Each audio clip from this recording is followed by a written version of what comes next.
is now being recorded. I had forgotten, so that was a useful reminder for me. So it's now being recorded. So the recording and presentations and all the other resources from this webinar will be available on the Sustainable Food Cities website in the next week or so, and we'll also email these out to you. So the webinar is listen only, so it means that only the presenters can speak, but everyone else will be able to ask questions in the attendee chat. So feel free to do this just throughout the webinar. Anytime a question comes up, just send it to us and to everyone in the chat box.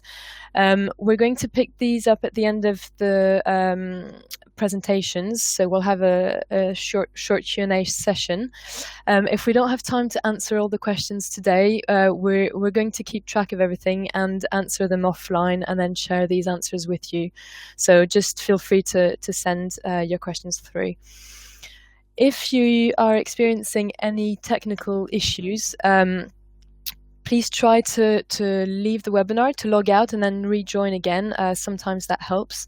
Or also opening it through Chrome is sometimes useful. If you're still having some issues, you can send me a message through the chat box. You can select me, so Sustainable Food Cities, I think I come up as, and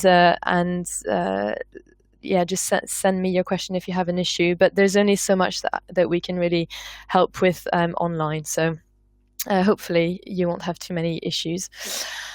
Okay, so let's start with the SFC intro. So Sustainable Food Cities is a network of over 50 places, 50 cities, towns, boroughs or counties across the UK.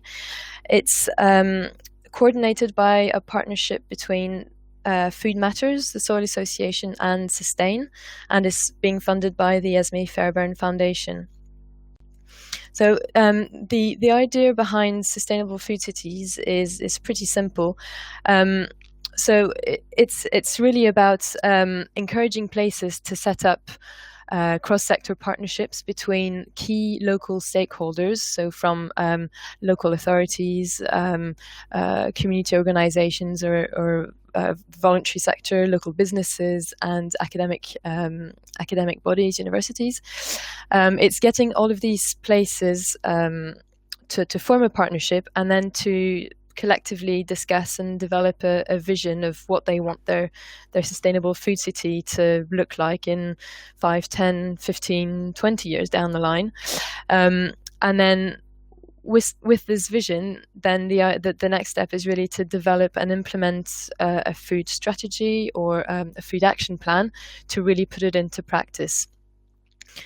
So this is in the broad sense what becoming a member of the network means.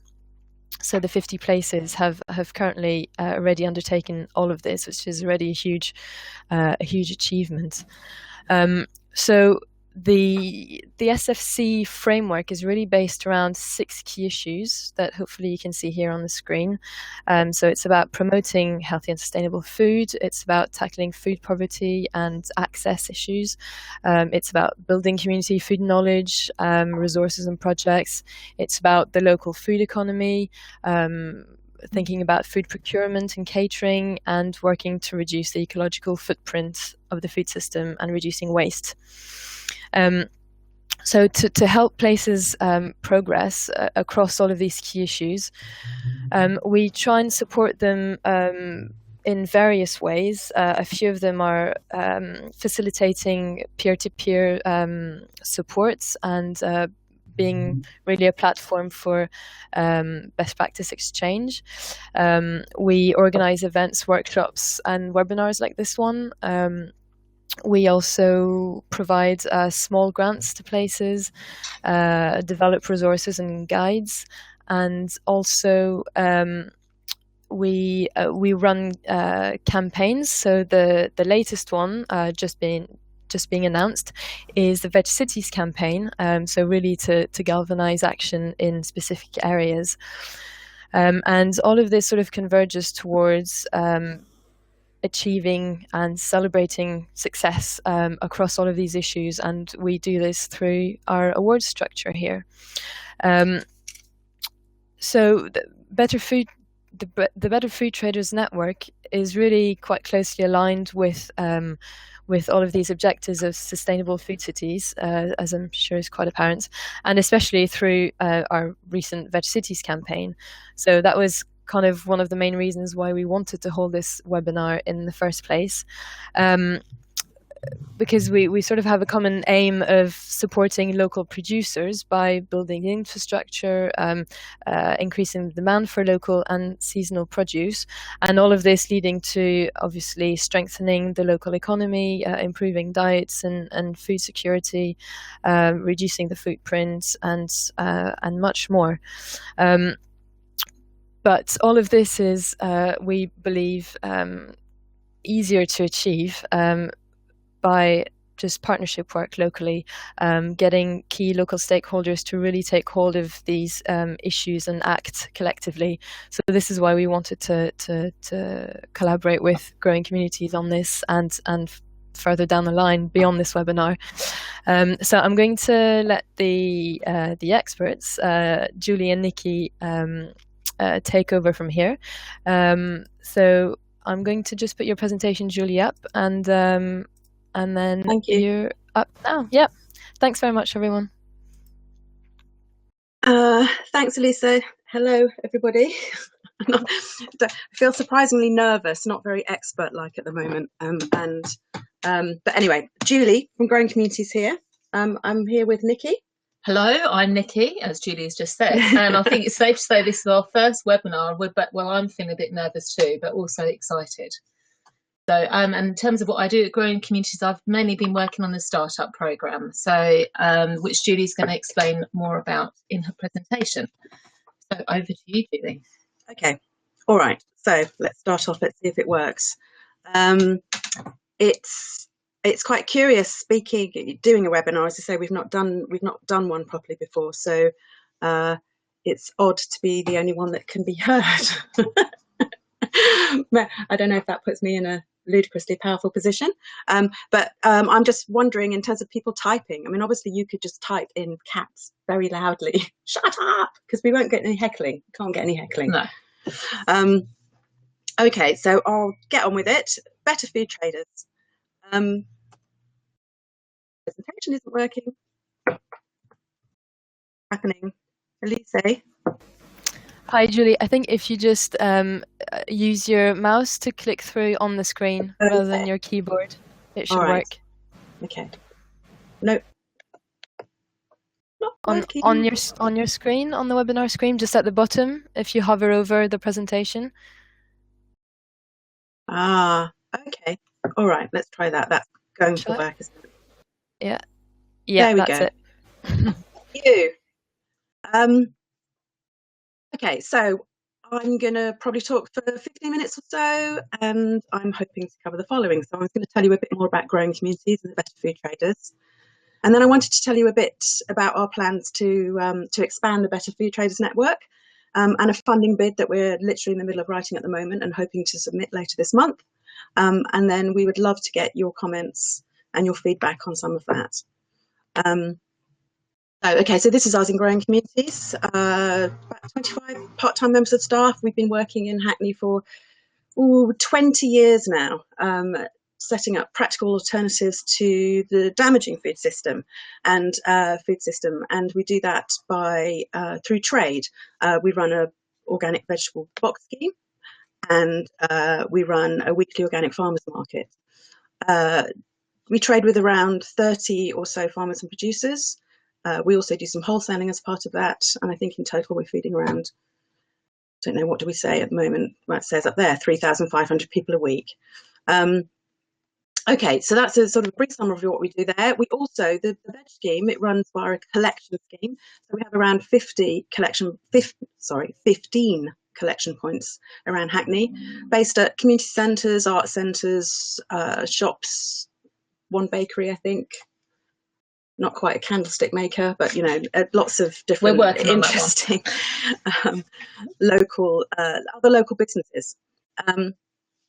And we also do some of our own food growing. So we have 9 small patchwork sites in Hackney where we grow mainly organic salads, and we train up 4 apprentices a year in urban food growing. And then we have a larger site in Dagenham, which is a bit further out. It's a 2.5 acre, mainly covered site, where we grow quite a bit more food, which we sell mainly to the Veg Scheme, but to local outlets as well. And we have a trainee program there, which focuses on food growing, but also food processing and selling. So a few years ago, 2010, I think, it's quite a few years ago now, we started what we call our startup program. So so far we've helped 10 trading groups, other trading groups using a similar model to ours to get up and running. And here are some of them. Here we are. We're currently now known collectively as the Better Food Traders, and there's 11 of us, including growing communities. So that's a brief sort of overview of where we've got to. In terms of a bit about, what motivates us, I think that some of this, just from the attendee list, a lot of this is going to be, I hope it's going to ring through and be familiar to all of you, but I'm going to say it anyway because I'm the only one that can speak. I've got the button. So I was going to tell you a bit more about the background between, why we think what we do. Essentially, we believe that small and medium scale agroecological producers have got a really significant part to play in improving our food system and making it more sustainable and fair. Why do we think that? We think that the yields of small scale, I'm sorry about this slide, it's a bit top heavy, but I wanted to leave those, what they call those footnotes on it so that you could follow up on some of them a bit later if you wanted to. So essentially those are the systems that we think are significant. I've just seen a sound is dropping out a bit. I'm listening via web. Please could you give me the phone? Okay, I can't do that. I need to get closer to the mic. Is that any better? Oh no, you can't answer me. Sorry. Yeah, Julie, the sound was just a little bit patchy. So if you can just try and stay close to the mic, but I think it'll be fine. Thanks. Okay, I'm leaning in. Okay, so yes, what was I saying? Why those farmers are so important? Well, the yields of that type of farmer, they hold up pretty comparably well compared to large-scale systems, contrary to what we're kind of led to believe. And in some cases, they even beat yields. Not that that's what it's all about, but also there's increasing evidence that kind of system supports more jobs, more and better jobs, sustains more biodiversity, protects soils, provides better animal welfare and creates more social impact. So there's lots and lots of reasons for supporting that kind of this kind of food producer. But in the meantime, the mainstream food system is kind of heading very much in a different direction to that. So we're heading towards large-scale industrial monoculture. Largely in pursuit. There's lots of reasons why we could contemplate why it's going like this, but a lot of it I think is to do with the drive for efficiency and economies of scale. And what happens as a result of that is that those very large monocultural systems actually allow automation to be introduced in a way which is seen to be massively beneficial. Automation is beneficial up to a point, but it can in certain situations remove people from the equation almost entirely. But with horticulture, which still relies a lot on human labour, what we've got is a situation which is actually where the work experience is being rapidly diminished and it's more akin to modern slavery. And I would urge you all, if you haven't already read it, is read some of Felicity Lawrence's work on this, because it's quite gobsmacking really, in terms of thinking about some of those farms up in East Anglia and Lincolnshire. And in the meantime, the heavy machinery and the chemicals that enable those systems to work make it almost impossible to protect the soil and biodiversity, and obviously have a kind of major climate impact. None of those negative costs are included in the price of food, not the cost of public health, not the cost of water, not the cost of the environment. What are the other costs? Lots of other costs not included. So And in the meantime, I mean, this picture is going to change quite rapidly. Who's joining who in this? Asda and Morrison's, is it? Or Asda, I can't remember which way. But anyway, that's going to be even more Asda monopoly. Asda and Sainsbury's are on the right line.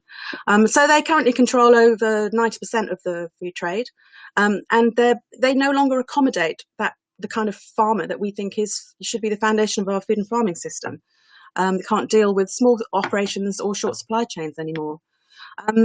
So the result is that it's a real struggle for that kind of farmer to compete. The food they produce often costs more. It relies more on human endeavour and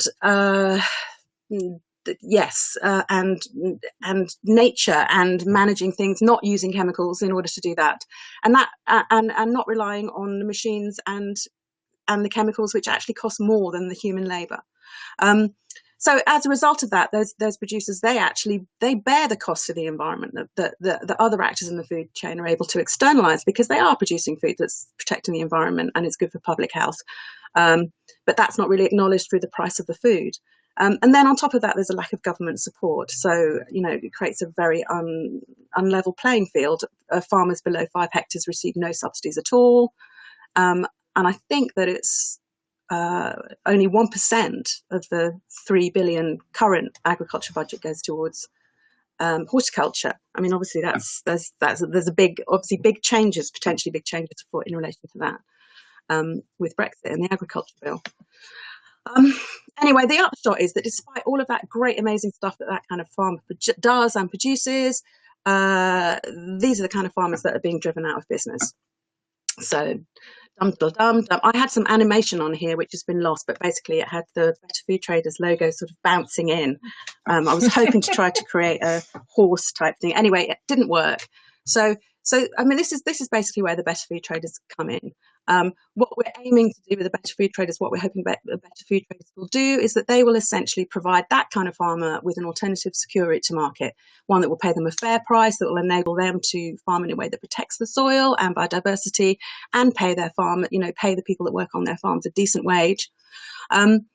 And what the Better Food Traders also do is that they also, that in terms of that kind of farmer, it enables them not only to produce food in that way, but it also it provides a way to work seasonally and provide consistency of orders, which works really well for them. So on the other hand, it also enables us to provide our community with great seasonal, reasonably priced food, and it also enables us to create jobs and community here in the urban areas in which most of us work. So, I mean, it's not easy by any means, but it is. I mean, it's a win-win situation in so many ways. Or is that win-win? Lots of wins. So, I mean, in practice, Better Food Traders focus mainly on fruit and veg and horticulture. And there's lots of good reasons for that. There's lots of reasons to be looking at horticulture and fruit and veg. I mean, horticulture is the agricultural sector that we as communities can most actively engage with and have an influence over.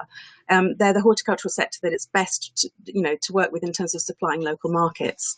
And as I was just mentioning before, on the other hand, those kind of suppliers can particularly benefit from this kind of approach. The approach of shortening supply chains and seasonal, sourcing and encouraging seasonal consumption.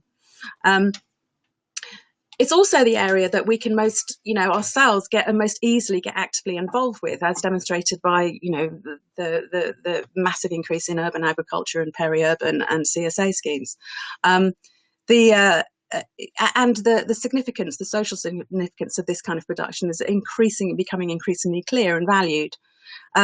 In terms of from the environmental side, we actually import biggest proportion of our fruit and veg, compared to arable and livestock. So by growing more of that ourselves closer to home, we can have significant environmental impact, increasing food security and reducing the climate impact. And small-scale organic agroecological systems, they're also particularly good because they support more good, meaningful jobs, and it's the area where a lot of the younger, I don't know how much younger they are, but anyway, the new entrants to horticulture, that's the sort of area where a lot of them are being drawn to. And of course, there's massively significant links between fresh fruit and veg and health.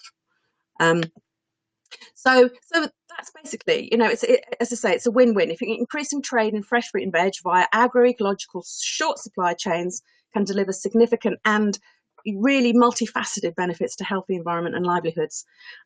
So there's really not much to not like about veg. And we're very, we're excited by the launch of Veg City, because as Lisa said, there's a huge parallels, there's huge crossovers in what we're doing.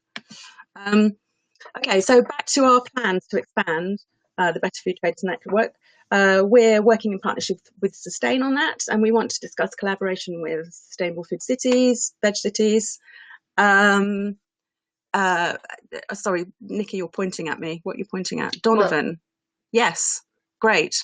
Food Plymouth. Yes, we'll talk. We want to talk to Food Plymouth. Food Plymouth, definitely. Yes, we want to talk to everybody. Well, not everybody, but everybody involved in food. Of which there are a huge number of groups. So this is something that I've been doing as part of the funding bid at the moment, which is trying to map all the other groups that are involved. And this was my attempt to pull together a sort of a picture of who was just at the Oxford Real Food and Farming Conference. So the exciting thing is there's lots and lots going on. There's lots going on, and there are many groups out there who are working along the same lines as us.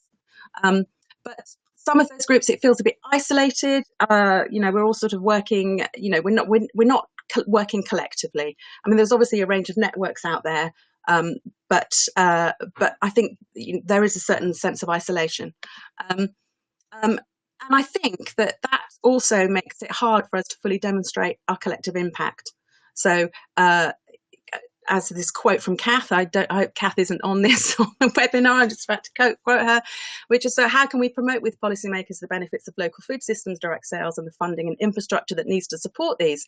I think this evidence and voice is seriously lacking in the agriculture consultation that DEFRA has live at the moment. So, I mean, instead of that, we could be doing synchronized swimming. Sorry, that was late at night when I put that up. That's meant to represent collaboration. And we could be doing much more collaborating. We could be doing much more sharing of best practice, and we could be doing a little less reinventing of the wheel. And we could be developing a strong collective identity, so we can raise the profile of BFT and persuade more people to buy sustainable fresh fruit and veg, which is essentially, I think, what all of us want, in order to create, a more fair and sustainable food system. And the other thing we can do is we could be collecting and aggregating data. So that will help us build that collective identity, because it will be able to prove our case and show that we're worthy of support and doing amazing things. And it will also, so importantly and significantly, be able to demonstrate to policymakers that this is a movement that's, worthy of support and funding, and including in ag bills and all of that. So this is a key moment for all of that too. I'm just looking at Michael Gove there. Anyway, I didn't think I'd ever have him on a thumbs up to him. Oh, you can't see me thumbsing up, sorry. Oh, we're not really thumbs up. I am. Okay, great. Well, in an ironic, well, no, let's move on from Michael Gove. Right, moving on. Click. So in terms of the funding bid, essentially, I mean, there's a very big funding bid there, getting smaller by the day, hopefully, as I'm cutting bits of it, which I'm really happy to run past and want to run past a number of people at the webinar. But essentially what we're going to be hoping to do with that is build the network of better food traders by inviting other enterprises on the ground to collaborate around a shared set of principles. We want to be able to demonstrate impact and growth by aggregating data based on a common set of metrics, so aggregating data across that range of groups. And then we want to be able to, importantly, tell the BFT story, so develop the brand recognition and its reach to consumers, producers and policymakers in order to increase the supply and demand for healthy and sustainable food. So that's kind of ultimately what we're trying to do with the funding application. As part of that, what we're in terms of the groups that join Better Food Traders and the groups that are currently on the Better Food Traders, we'll be offering. We currently have a Slack messaging platform, but we'll be looking at moving that to an intranet as more groups join. So this is the opportunity to share knowledge and have webinars like this. So the next one is online events, webinars, and hopefully eventually more face-to-face things as the network grows. Essentially, mechanisms where we can all share knowledge, collaborate, best practice, and all learn from each other. So in relation to that, we're going to be creating a mentoring bank based on the groups that we're already doing, the practitioners on the ground, and we'll be offering a number of free hours of bespoke advice to groups who are on the network. And then significantly, we want to be able to offer to be part of a collective movement where together we can all get more customers and all demonstrate our collective impact. Okay, so what we'd want in return from groups is, it won't cost anything to join the network, but we'd want information to demonstrate that you are a Better Food Trader, and then we'd want people to be able to return annual data to us, annual data information. So where have we got now? So, sure, but so who to pitch these anyway? 3 things that could make a real difference. Can you help us identify a Better Food Trader in your area or your network to help persuade them to join the BFT network? And your network to buy food from them. If you can't identify one, are you interested in helping to get one up and running? So, we could help with that as well. And yes, so I think that's pretty much where I've got to. So we're going to have questions now, and then we were hoping to get some feedback on the concept of the Better Food Traders, what we're offering as part of the network, and then those 3 things that it might be possible to do. So how should we do this now? I guess we could start with one of the Everyone's questions. still saying the audio is patchy. So we'll lean in and let us know if that's any better. So one of the questions that's come through is asking about what our relationship is with the Land Workers Alliance. Okay, so the Land Workers Alliance are a network of small-scale agroecological producers and growers. So we are members of that because we do our own growing, but also we've recently started working together on a joint horticulture campaign. So quite close at the moment. And I guess in some ways the Better Food Traders would be the sort of traders equivalent in some ways of the Land Workers Alliance. So lots of crossover, and there would be some members of the Land Workers Alliance some farmers who are running their own box schemes, that kind of thing, and I'd like to think that they would. Oh, I've just seen Nick's Weirs from. Oh no, you're going to feed the question. Yes, I think I've stopped on Land Workers and I've been distracted by Open Food Network. Okay, well, on that note, Nick Weir from the Open Food Network has asked, the Open Food Network has 800 plus food producers, many of whom may well be interested in being a BFT. We are happy to promote BFT to them, which is great. Okay, that's really great. Brilliant, Nick. Thank you. In fact, you're on my list of people to send the whole bid to, if you can bear to have a look at the whole bid. So I was hoping to tweak a few things and then send that out. So can I contact you directly? Yeah. Where am I? Yes. Great. Okay. And okay. And on another note, so Paola's asked. Paola said, "It seems to me that the trend is toward alternative food businesses providing a range of products, include livestock products. Could they be on the BFT?" Not at the moment, because we just want to focus on fruit and veg and horticulture for now. But I think that everything is possible. I just want to get this bid done actually first before I start trading. Well, we'll start with the fruit and veg and build up from there. We think that I think there's a real opportunity with fruit and veg for all of the reasons for some of the reasons that I've outlined. I think there is real potential there. So that's where we want to start. we've got another question here from Florence. What metrics do you have in mind for traders to measure? Well, at the moment we're focusing on sales of food as a headline one.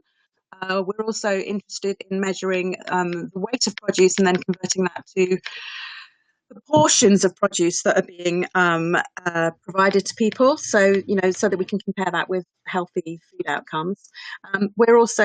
We want to look at the amount of money that's being returned to farmers, the number of jobs that are being created in the retail systems, but also on the farms. I think that's going to be trickier, but essentially those are the kind of areas that we're looking at the moment as headline metrics before we start looking at anything more detailed than that. Great. And Sophia has asked, let's go with your first thing that you asked, Sophia. She said, do you want to create a national map of BFT, Better Food Traders? Yes, I guess so. I mean, we actually already have a website, and I think we actually there might actually be a map on there. I mean, essentially, yes, we do. We would love to be able to do that. We obviously want to have a referral service, which, so that if potential customers and anyone else is coming, they can go to the website and then find their nearest Better Food Trader. So, I mean, we have all of those elements in place. In terms of, we have the website, we have the logo, we have the joining forms, we have the metrics all ready to go. We just need some funding, really, because we need more staff capacity. We need more capacity to be able to do this, because obviously it's a big job.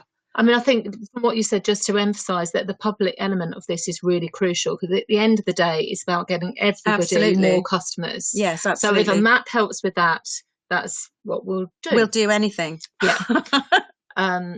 Okay. And Sarah Williams said, echoing support, Food Co-op's network includes potential better food traders. We struggle with our name as not all are food co-ops, but definitely an overlap with box schemes.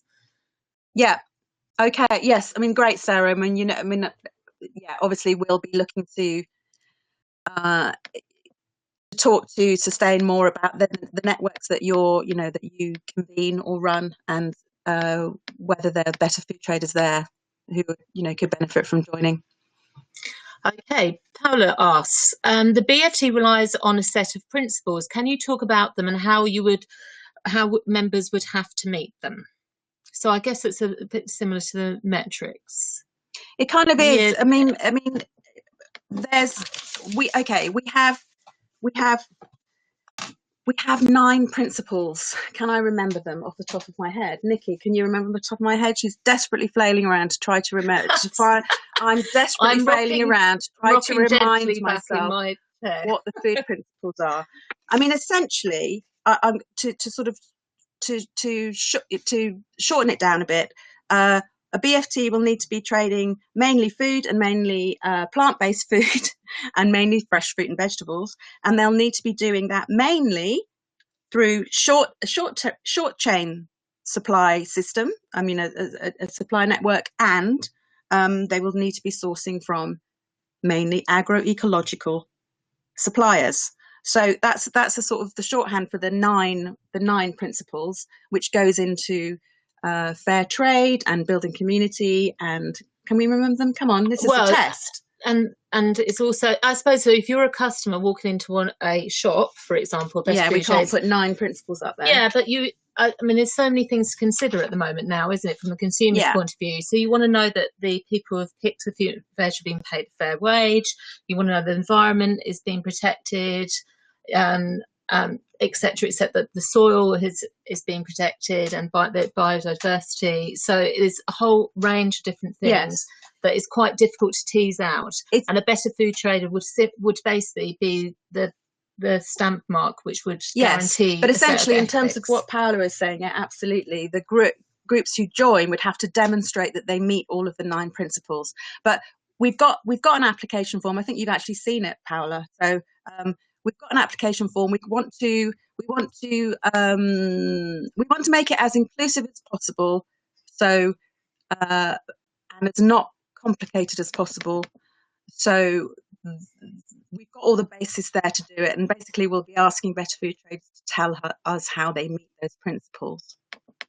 I don't know, does that answer the question? But essentially, yes, what Nikki says is that from the customer point of view, from the consumer side, we want that logo, that better food trader, to encompass all of those principles, so that people can trust, that's what they're buying, really, yeah, and the groups that they're working with.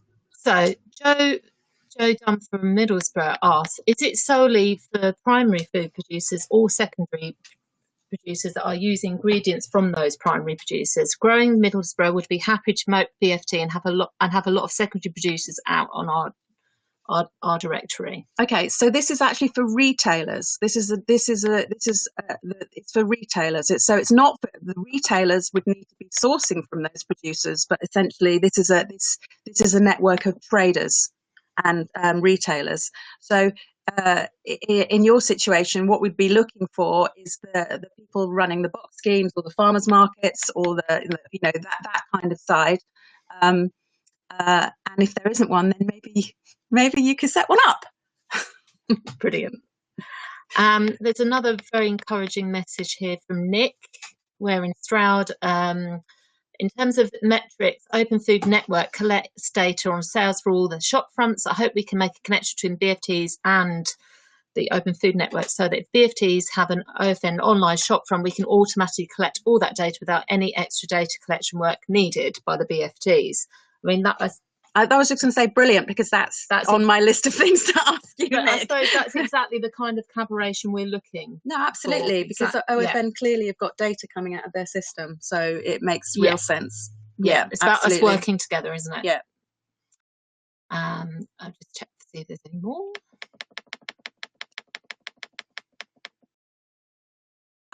Jenda's just put the principles up. Great.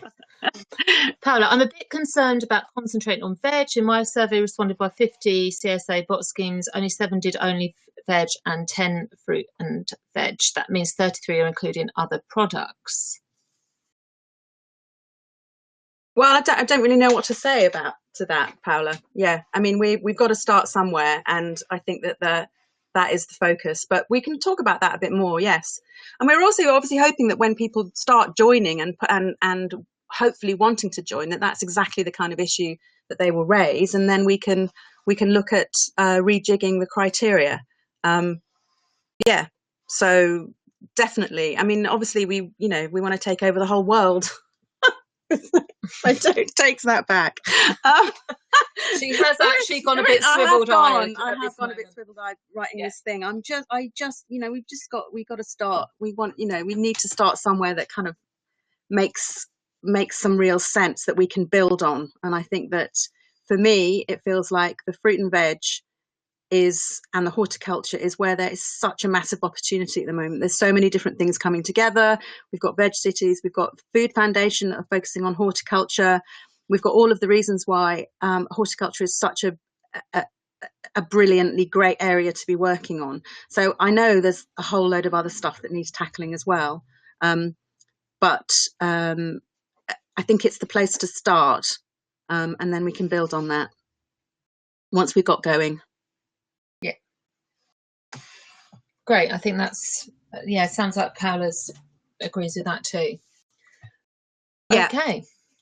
Yes. I've just seen your answer, Paola. Yes. So we're not ruling any of it out. It's just about where we start. So I guess, I suppose one question I wanted to ask for you, Julie, now we're nearing the end, is that if people are interested in Better Food Network, what do they need to do now? I guess contact us. Yes, just contact us directly. I mean, I think it's clear. I mean, I will be. I'm actively going to get in touch with Nick.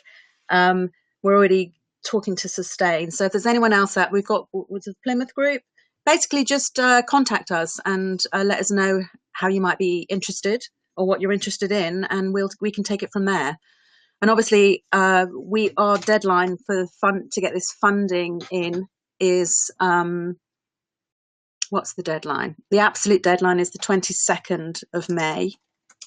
And then it'll be we'll have to wait at least 4 months to hear. So there's not going to be anything kicking off immediately. But yes, it would be great to have a bank of people who are interested in taking things forward. That would be brilliant. So we're trying to write what is the best email address to contact you on? Probably to send stuff directly to me at this point, which is julie.brown. I'm going to type Nikki's going to type in here, julie.brown at growingcommunities.org. Is that the best email at this point? Yes, I think so. Oh, who did that? Someone's beating me to it. Oh, it's weird. Either that, or I've got a doppelganger somewhere else. There are parallel dimensions going on. Extracted that from your mind. It's a powerful tool. Okay, so is there anything else that you would like to add? Me? Yeah. No, I think we've pretty much covered everything. Yeah, I guess so. We're nearing the end here. I mean, sing my veg song at this point. Maybe not. No, maybe not. But I suppose just to say thanks to everybody that's listened to the webinar, and that we really, really look forward to collaborating with you all. Yeah, definitely. And thanks to Elise for setting up the webinar. We're also hoping that we'll be using webinars more often. Yeah, so give us some honest feedback. We might have to develop our technique. Indeed. Okay, so I think that's it. Okay. So thanks, everybody. Thank you. Thanks, Nick. Thanks, everyone. Thanks very much, Julie and Nikki. I'll leave the chat open for a bit longer if people have some last-minute questions, then we can just pick them up after the webinar. Thanks, everyone. Have a lovely afternoon. Thank you.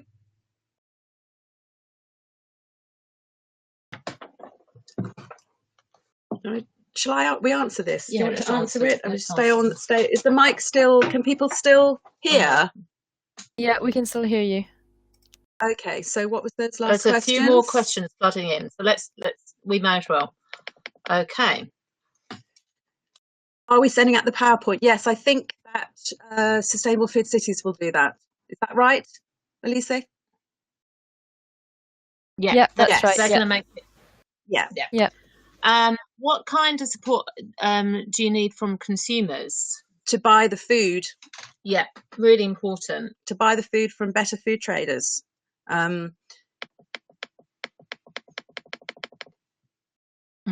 That's a short answer there, wasn't it, really? It. But yeah, okay. I think that's about it. So yes. Okay. Unless there's anything else, we're going to go now. And we're on our own already. Just carry on. But also, we will obviously answer anything that any other questions that come through. Yeah. Just email me. Thank you very much. Thanks, everyone. Bye.